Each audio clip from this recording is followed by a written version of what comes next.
everyone, welcome back to my video. My name is Shireen. I'm a qualified trichologist and the founder of hair care products brand Ivy Wild. In this video, I'm going to be speaking to you all about scalp health. Why do we treat hair growth like it's a miracle when it's actually a biological process? I like to think of it as if your hair is the plant, then your scalp is the soil, right? And we can't expect a flourishing harvest from a dehydrated, congested, or neglected soil. Today's goal is all about the scalp environment, trying to make sure it's an environment that we can get a harvest to thrive from. So we're going to understand how a clean scalp is the very first mechanical step to hair growth.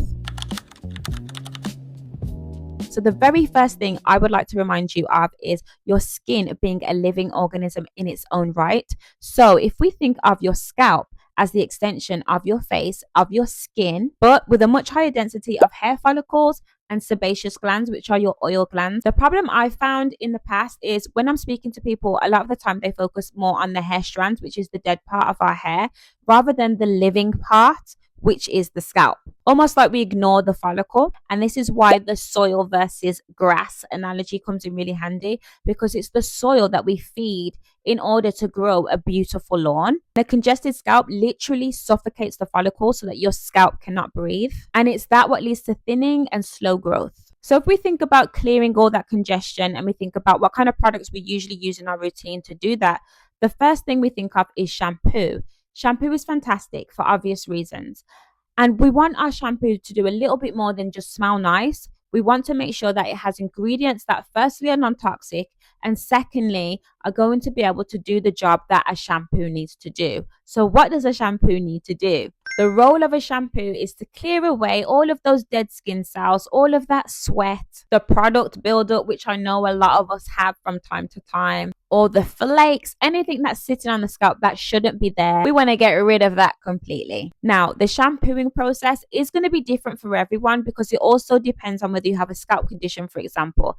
So myself, I have seborrheic dermatitis, which means from time to time when I have flare-ups, I use a shampoo with ketoconazole in between using my Ivy Wild hydrating shampoo. Reason being is because it's a medicated shampoo, and in between that I like to use a natural alternative to chemicals to make sure that I'm maintaining the pH level of my scalp without any issues. And this is why I say you can't just use one shampoo routine for one person and expect to have the same results for the next person, because every single person is an individual, their needs are different, and ultimately that sets out the routine for each individual person.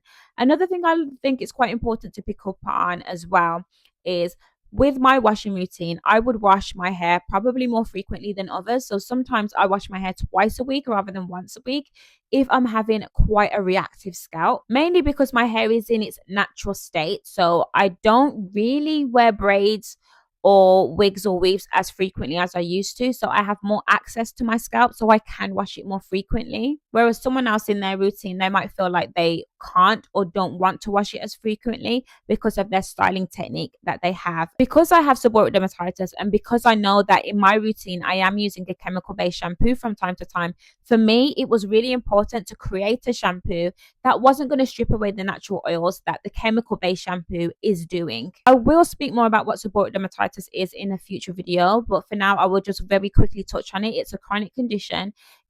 For me, it's triggered by stress. So if I'm stressed out, I get quite a flaky scalp. It's usually like quite transparent flakes. I'll drop a picture in the video so you can see what that looks like. And it's often caused by a yeast called malassezia, and it's an overgrowth of that yeast on the scalp. So ultimately, my goal is to maintain the level of malassezia to a normal level. Everyone produces malassezia on the scalp. It's a fungus. But we don't want that to go into overdrive, so we need to make it manageable. And ketoconazole is a key ingredient in shampoos that can help with that. I specifically engineered the Ivy Wild hydrating shampoo to include ingredients like mongongo oil, coconut oil, and most importantly, pyroxazolamine. Pyroxazolamine is a very powerful active ingredient that's able to target the issues of dandruff without the harshness of traditional chemicals. It works by reducing the malassezia on the scalp while simultaneously soothing the scalp inflammation. The reason I decided to use Piraton Olamine in the hydrating shampoo instead of coal tar or zinc is because it's friendlier to the integrity of your hair strands, especially if you have curly or afro hair. This means you get a clean scalp environment without having to sacrifice the softness of your curls.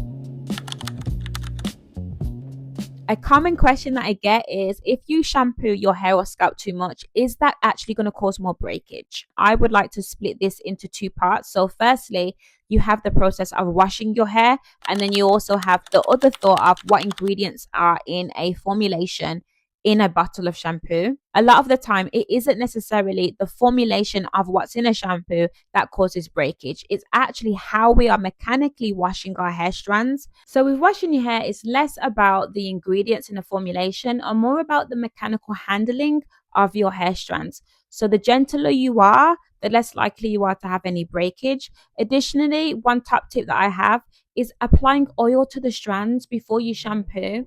So by doing this, you're actually using the oil as a lubricant to make sure that hair strands are slipping between each other. And of course, the shampoo will also do the job of removing those oils, but ultimately it actually helps with the detangling process as well, especially if you're just taking your hair out of braids. One thing I want to talk about is the acid mantle. So your actual scalp has a pH value of between 4.5 and 5.5. So it's actually more acidic.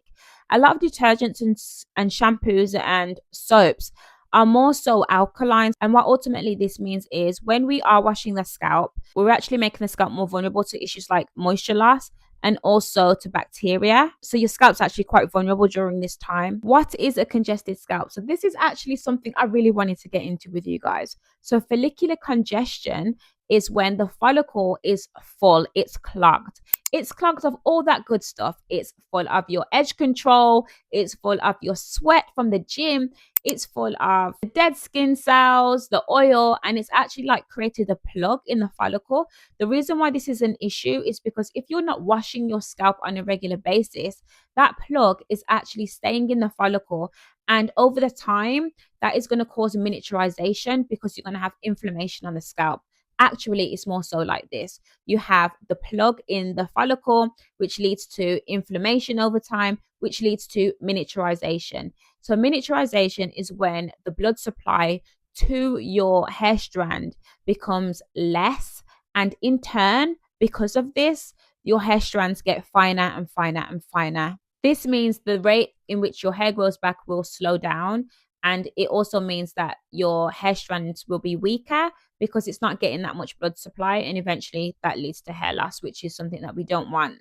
So the solution to this is making sure that we're washing our scalps on a regular basis, as regular as possible. Again, for me, because I have seborrheic dermatitis, I would probably wash my hair more frequently than other people. So it's really important that you're focusing on your own routine, what's specific to you, and making sure that you are creating a routine that is beneficial to your overall styling preferences as well. I would love to know more about your scalp issues and whether you think something like this is a common issue amongst our community, because I always find that conversations that I have with people are usually around the fact that they have been told that washing their hair more frequently is going to make their hair fall out, rather than it being beneficial to their scalp's healthy environment so that you can have hair that thrives. Has anyone ever said anything to you like this? I'm really interested. Let's drop some comments down below. Let's get a dialogue happening. That's it from me today. I hope you enjoyed the video. I'm looking forward to recording the next one for you. And until then, you can find us on social media. The Instagram page is at Ivywild Hair. If you're interested in taking our free hair audit as well, if you need a little bit more guidance, you're not sure what kind of protocol would be ideal for you, there's a free link to our free hair audit in the description bar below. My name is Shireen Warrand. I'm a qualified trichologist, and you can follow me at Shireen Warrand. Until next time, I'll see you in the next video. Bye for now.